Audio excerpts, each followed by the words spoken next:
A ver, bueno, a todos, mi nombre es Maylin.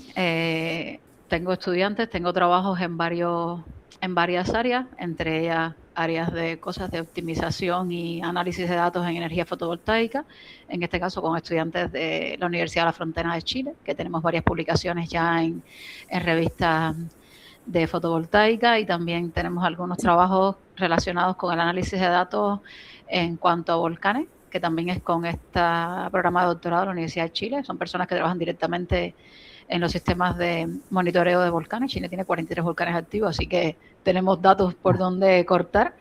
Pero realmente lo que he traído aquí es otro trabajo, ¿no? Que es más fácil para explicar, porque el otro son muchas cosas juntas y prefiero centrarme en uno.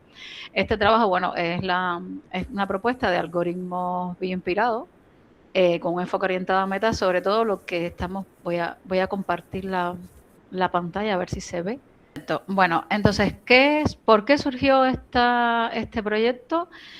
Vino dada por la necesidad, sobre todo, de optimizar recursos y trabajar en la toma de decisiones, y sobre todo que muchos de los algoritmos de clasificación actual son algoritmos que tienen muy buena efectividad, pero muchos trabajan como cajas negras. En el mundo empresarial, muchas de las personas no les gusta, es decir, les gustan los buenos resultados cuando hacemos análisis de datos, pero no les gusta que no podamos explicar por dentro algunos de estos resultados. Entonces esto a veces lleva a que tengamos que aplicar una serie de algoritmos para poder ver la explicabilidad, y además que sea más sencilla a la hora de trabajar, y eso motivó mucho el trabajo que vamos a presentar hoy. Este trabajo tiene como antecedente una propuesta del 2020 que se llama Paradigma de Minimalist Machine Learning, donde hace un hincapié importante en que la mayoría de los modelos que tenemos hoy de clasificación son cajas negras, y en este trabajo de este paradigma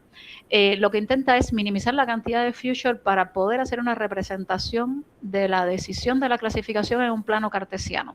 En un plano cartesiano en 2D, donde hay una línea que divide la clasificación. Si estás por encima de la línea, perteneces a un clasificación biclase, vuelvo a recalcar.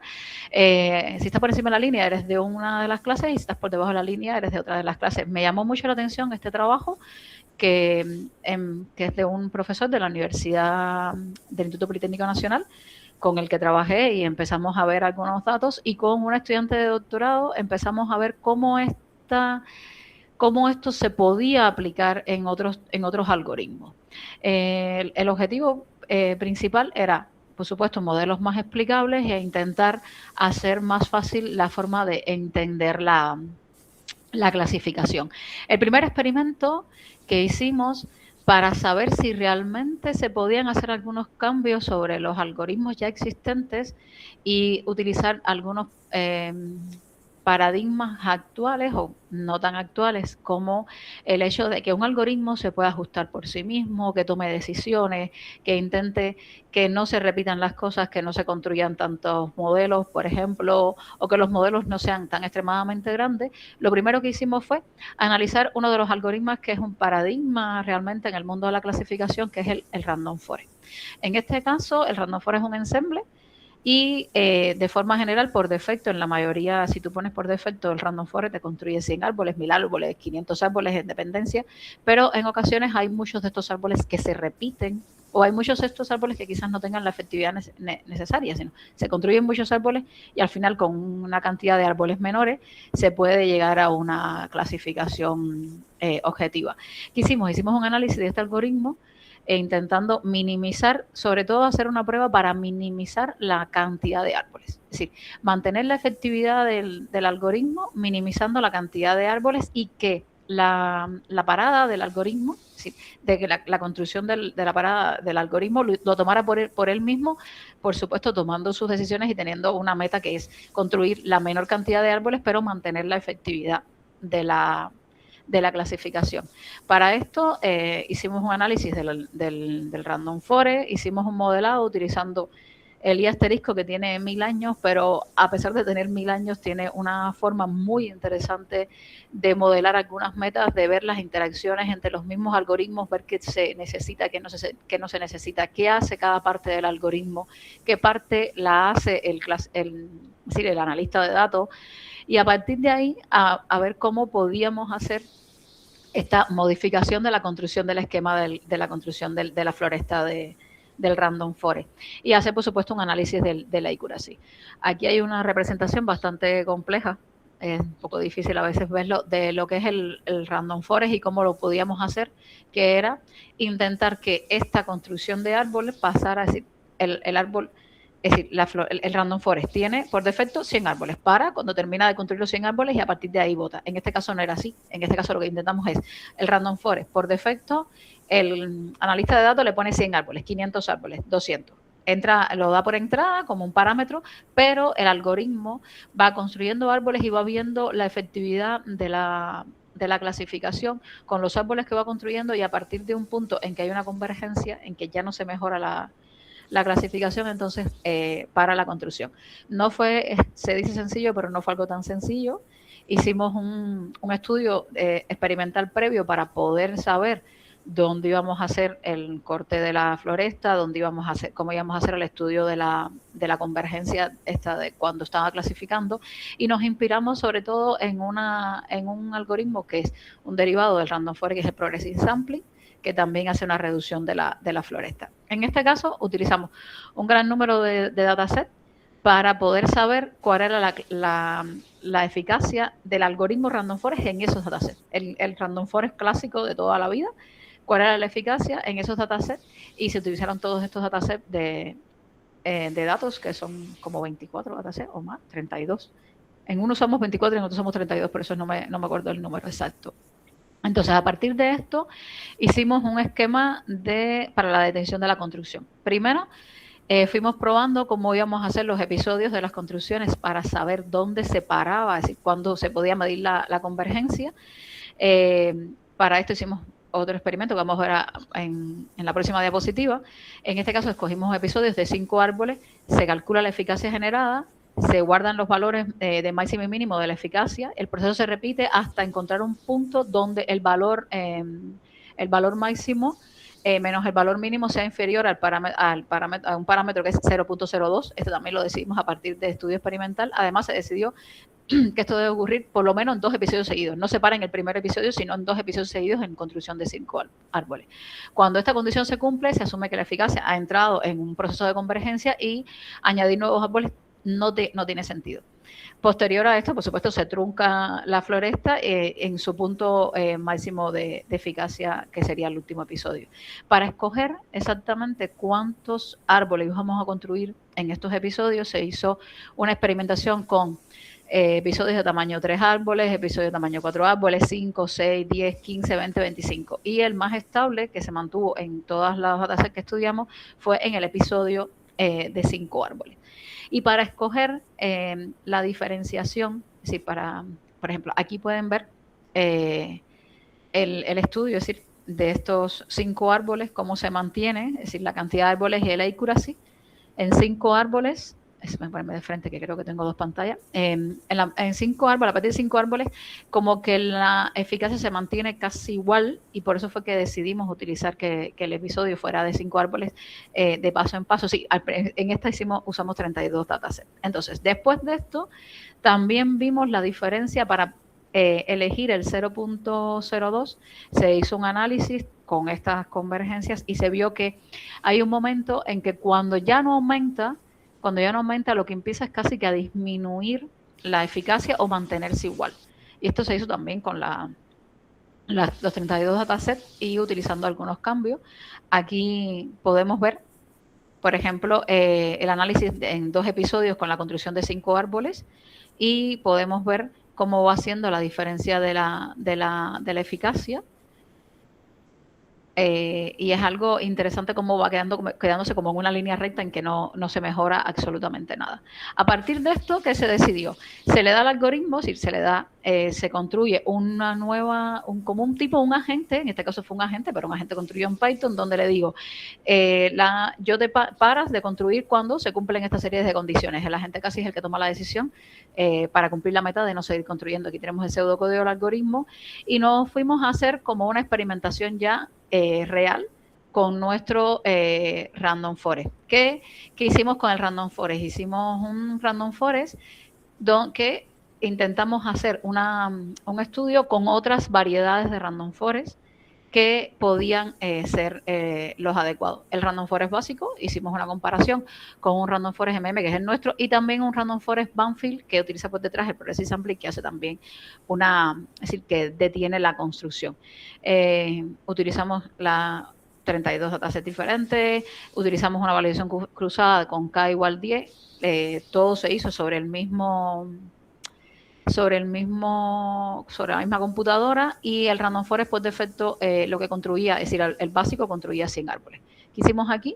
Aquí tenemos el Random Forest por defecto, el accuracy, el tiempo de ejecución y la cantidad de árboles que tenía. Por supuesto, el Random Forest tenía 100 árboles, el Random Forest Banfield aquí ve que construye menos árboles, y en el caso del Random Forest MM, que es nuestra propuesta, se ve que gana o es competitivo con respecto al Random Forest de toda la vida con sus 100 árboles, y que disminuye bastante la construcción de árboles, es decir, es menos, no llega a ser 100 árboles, incluso en algunos casos se construyen 26 árboles, y con esto mantiene una efectividad competitiva con respecto al Random Forest.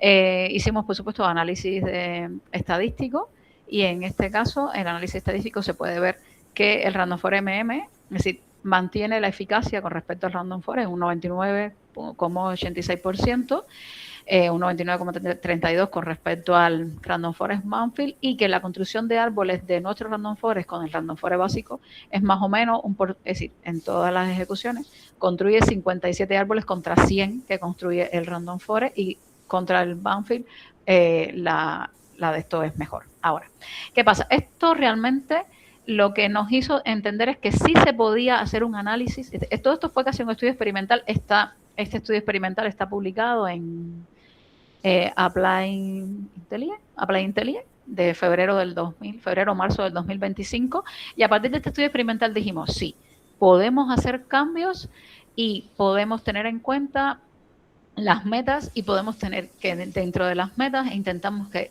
llevar el paradigma de Minimalist Machine Learning, y que a la vez tenga algo de bioinspiración en el sentido de hacer más explicable el algoritmo, intentar llevar ese algoritmo de clasificación ya biclases a un plano cartesiano, como lo dice el paradigma de Minimalist Machine Learning, y además aplicar estas cosas de bioinspiración a la hora de tomar decisiones para que sea más cómodo. Entonces, con esto hicimos un modelado de este algoritmo presentado en el 2020 de Minimalist Machine Learning.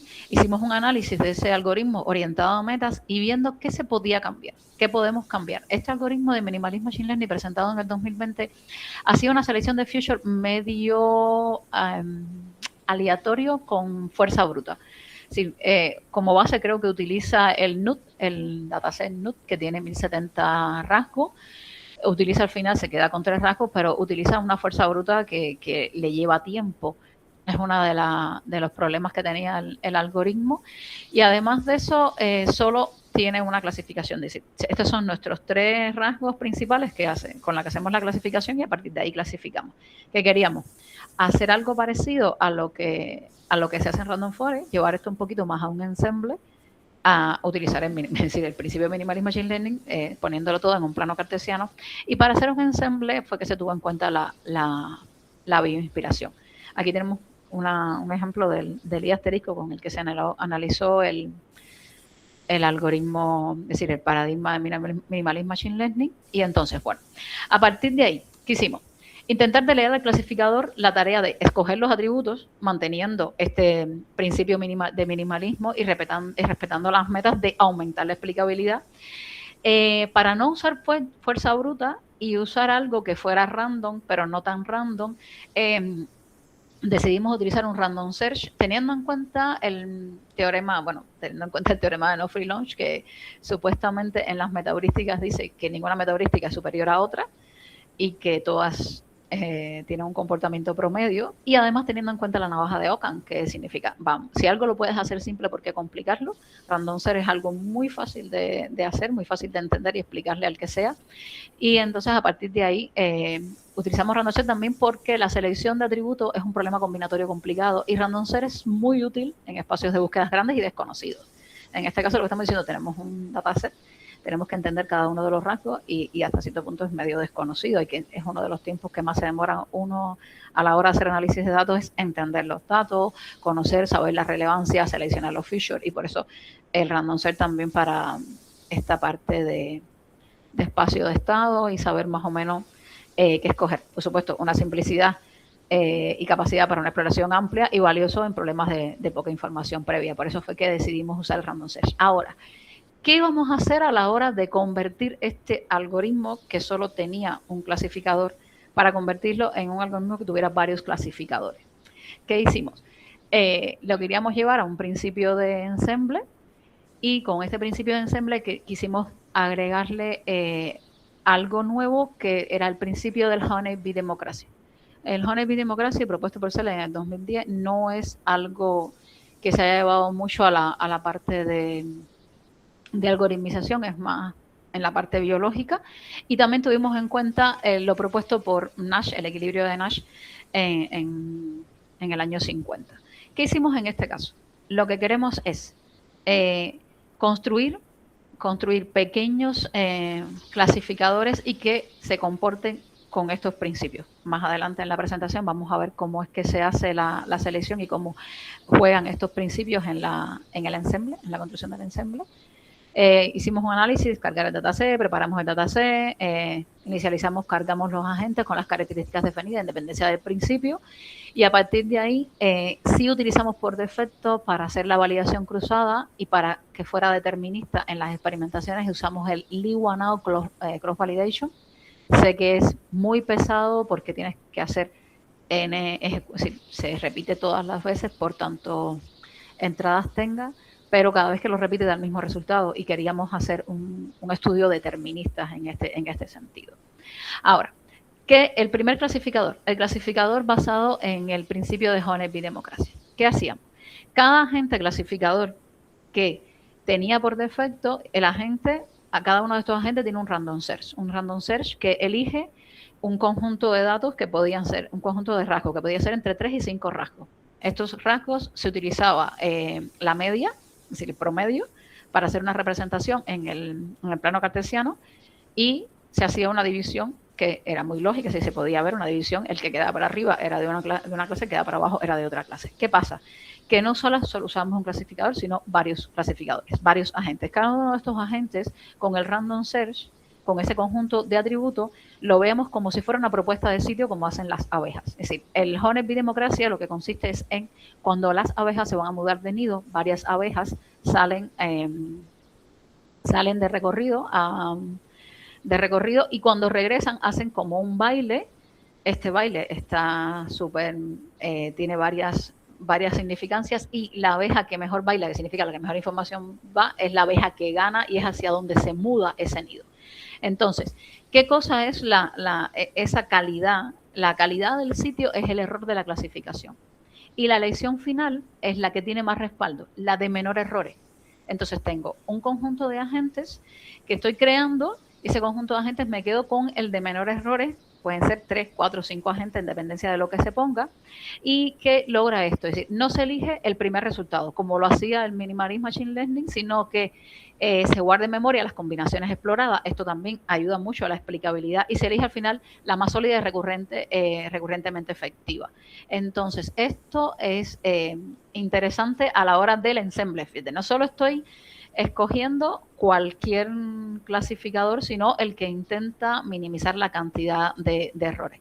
En este caso, en el principio de Honeybee Democracy, lo que hicimos es, sea la gente que explora una combinación de atributos, cada combinación tiene un error asociado, y la selección final de la gente era el que tuviera la menor cantidad de errores.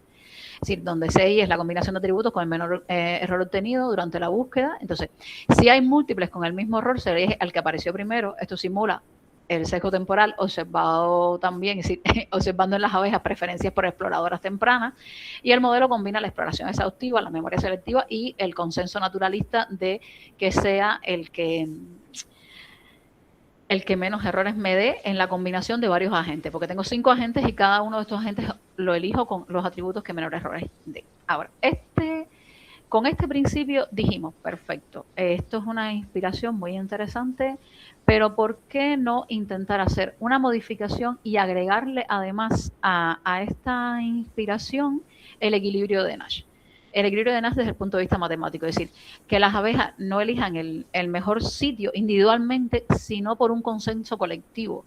Este es el que dice Hornet-Bee Democracia, pero el equilibrio de Nash dice una configuración estable donde ninguna agente pueda mejorar sin afectar el conjunto. ¿Qué pasaría? Dice, no se seleccionan los mejores agentes individualmente, sino aquellos cuya combinación maximiza la precisión y minimiza la redundancia de roles. Entonces, en este caso, la analogía es que cada agente baila por su solución y se elige un subconjunto que represente diversidad útil, como no solo que sea un rosal bonito, sino que sea un rosal que tenga bastantes flores y que además tenga agua cerca. ¿Qué estoy haciendo aquí? No estoy escogiendo los mejores agentes individualmente, sino que estoy escogiendo el conjunto de agentes que mejore la calidad de la clasificación. Como dice el principio de Nash, la solución no es la que salva solo a una empresa, sino en la que beneficia en general a varias empresas, que fue un cambio radical en lo que era el mundo de la economía hasta ese momento.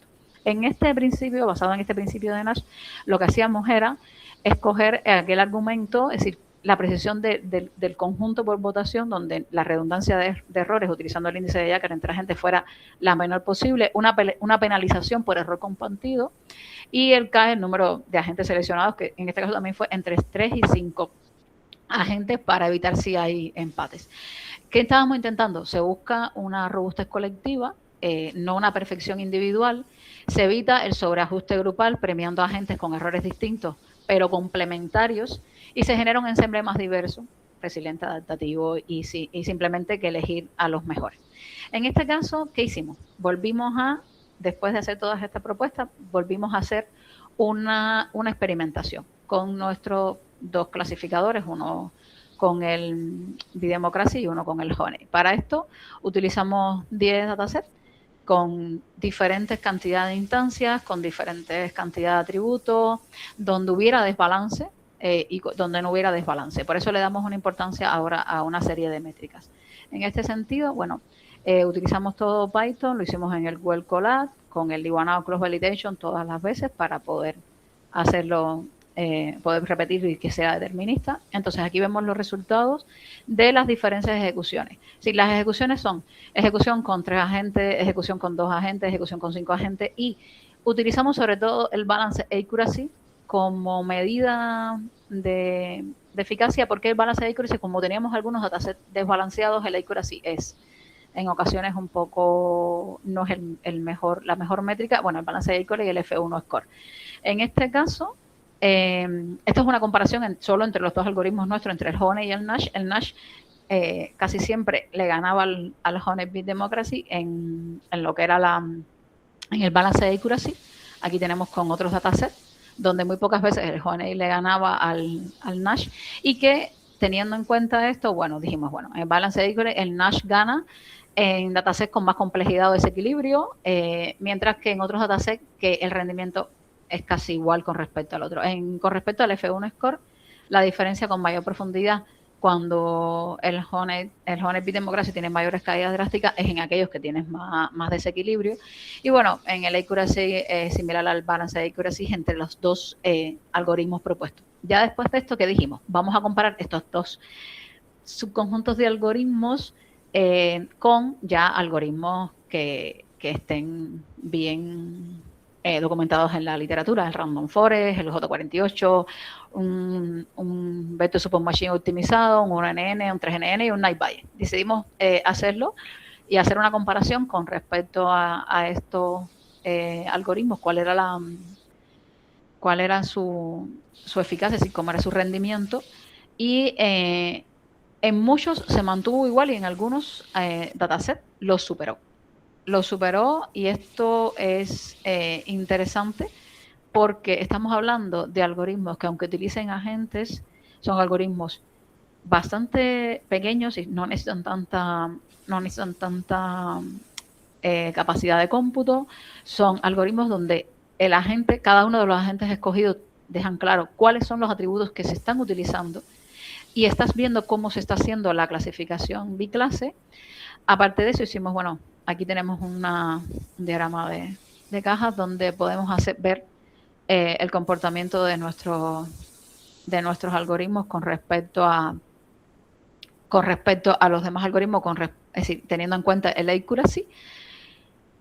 Y aquí también lo tenemos con respecto al balance accuracy. Nuestros algoritmos son estos que están aquí, el Nash, el Honeybee, el de 3 agentes, el de 5 agentes. Aquí lo estamos viendo y bueno, también tenemos una con el F1 score. En este caso, bueno, viendo las comparaciones, también hicimos un análisis no paramétrico donde se podía ver que con respecto a lo que es el accuracy, en muchos de los datasets, nuestras propuestas de algoritmos ganaban y tenían diferencias significativas con respecto a otros algoritmos como el Random Forest, el NiceBay, el SMO. Y esto, bueno, nos dio como una vista de que el trabajo era viable. Hay muchas cosas más que hacer, que las explicaré más adelante, pero podemos ver, bueno, que con respecto en balance de accuracy, los mejores promedios de ranking son ocupados casi siempre por la variante de Nash EV, que en balance de accuracy los mejores son la variante de 5 min, la promedio de 5 agentes de Nash, también la variante de 3 agentes de Nash y la variante de 3 agentes de BI. Y además de esto, que estos clasificadores se pueden utilizar en datasets desbalanceados y que son bastante complejos a la hora de entender. En este caso, una de las cosas que queremos ver en un futuro, que queremos probar, es hacer los agentes no de la forma en que lo estamos haciendo, sino quizás hacer los agentes como si fueran LLM, aunque esto quizás hace que sean menos explicables y hace que sea menos quizás fácil de entender, pero más o menos por aquí ha ido el trabajo. Estamos terminando un artículo de esto para una revista de IEEE y estamos también desde el punto de vista de los clasificadores, de toda la propuesta de clasificadores, y también estamos viendo desde el punto de vista de lo que es la propuesta de agentes para el Congreso, el PAN o el DECAI. Estamos viendo más o menos por ahí las cosas. Y hasta aquí mi presentación.